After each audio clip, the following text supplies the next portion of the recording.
the pilots did a really incredible job. I mean, we came in, it was a scary situation, but it was very smooth. Like, it wasn't like it was a jolting experience. It wasn't a jerky experience. We just went back up into the air and came back around and landed.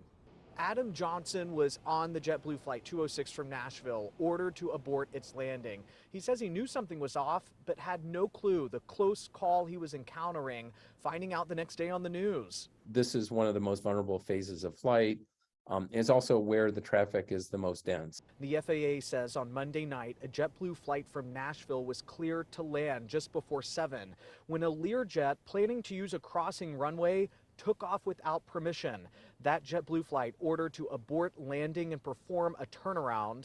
Runway heading up to, sitting on the altitude? 3,000. 3,000. Tracking from Flight Radar 24 shows that JetBlue flight coming up from the bottom of the screen. The Learjet just to the left pulls out in front of it. The JetBlue flight ultimately pulls up and circles back around. The FAA says the pilot of the JetBlue aircraft took evasive action and initiated a climb out as the Learjet crossed the intersection. The FAA says the Learjet repeated instructions to stay put but ultimately took off anyway. It was just the latest instance of a close call at an airport.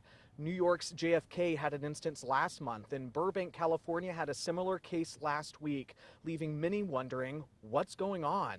That's exactly what we all want to know. Robert Sumwalt, former chair of the National Transportation Safety Board, says close call incidents are on the rise, going from around 8 a year to nearly 20 on average, with the FAA now investigating. They're really going to want to find out, was there a communications breakdown? Was there a distraction involved? For its part, JetBlue says safety at JetBlue is our first priority, and our crews are trained to react to situations like this.